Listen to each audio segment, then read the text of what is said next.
Carnelia, Chapter 5 Emissary of the Sabbath.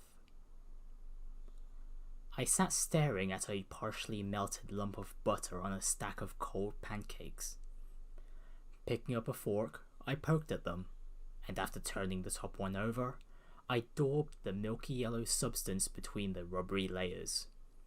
In doing so, my interest in what sat atop my plate faded to nil.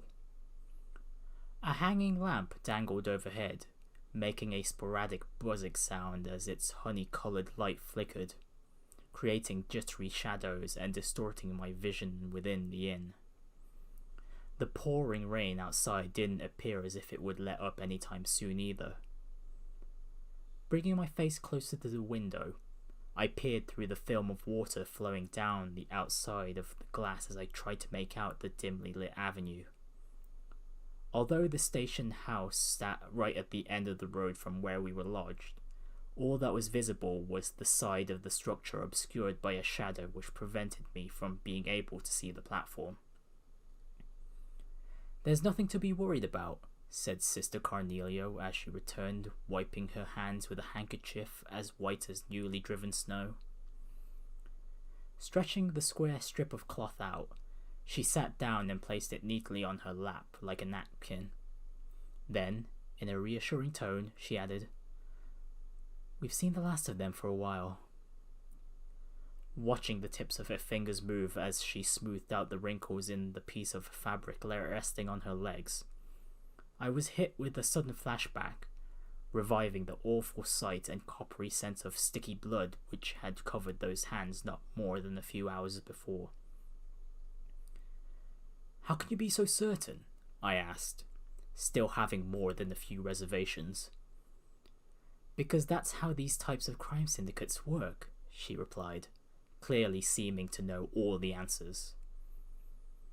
The waiter came and set a plate in front of Sister Carnelia with a soft clink as the base of the glassy dish tapped lightly against the hard surface of the table. After scooting the meat-laden porcelain plate closer to her, she licked off the sauce now covering the tips of her fingers in an almost sensual way. Sickened by the bloody image already in my mind, and now the sauce, I tossed my fork aside and leaned heavily back into my chair. The city outside began to fade into shades of grey, and by the time Sister Carnelia was finished tucking away her steak, it had completely sunk into the darkness of night. I questioned her again. "How can you be so certain that no one will come after us?" Using a piece of black crusted bread to wipe off the last drops of sauce, she answered, "Because that's how they function. One unit consists of 3 people. Then, as if remembering something else important, she added, "That group that was after you, they're a Jaeger Corps." Upon hearing this, I recalled seeing some of those men at the landing port some time ago. Only the most renowned and skilled of mercenary groups have the honor of calling themselves a Jaeger Corps. Or at least, that's what Mick had told me about them. They were soldiers of fortune who were said to relentlessly follow the flow of mirror wherever they happened to lead, and they would stop at nothing to get at it, even if it meant spilling blood. "Warhawks, mercenaries without borders, and a group never to get involved with," is what Mick often had a habit of saying about them. Instinctively, I slid my foot forward and checked the location of my bag with the tip of it. "It's quite simple, really," Sister Carnelia explained as she reached for her dessert. "You, Toby, are carrying something that's apparently got a lot of people on edge, and someone's hired a Jaeger Corps to take you out."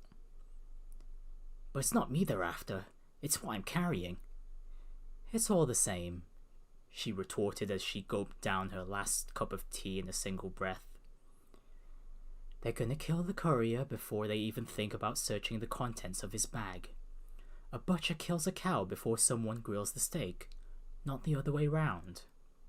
Lecturing me all the while, Sister Carnelia took a glossy tallow-handled knife in hand and sliced into her apple pie. The powdered sugar sprinkled on the flaky crust danced under the golden light. I felt a stabbing pain of guilt race through me, just above my gut. Unexpectedly, I began to think about what Mick could be doing at the moment, but my short period of rumination was cut short when I saw Sister Carnelia's hand stop cold. Glaring to the darkness, eyes focused and intense like a hunting dog's, she tossed something shiny onto the table and eventually rose to her feet. There it was, my orbment. Where are you going? Without pausing to answer my question, Sister Carnelia expeditiously fastened the buckle of her coat. You've got good taste, Toby. One at a time, she set her heels on the chair and tightened her boot laces. Using the full capabilities of that orbment is no small feat. I think even most bracers would be in for a real surprise if push come to shove with you in the ring.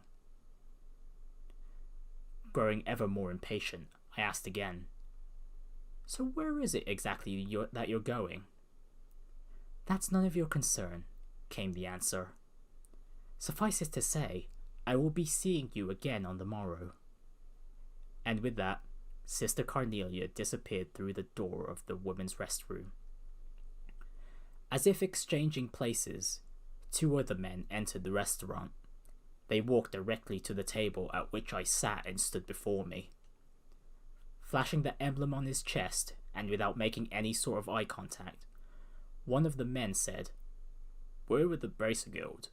I apologize for disturbing you in the middle of your evening meal, but you'll need to come with us. Carnelia, Chapter 5,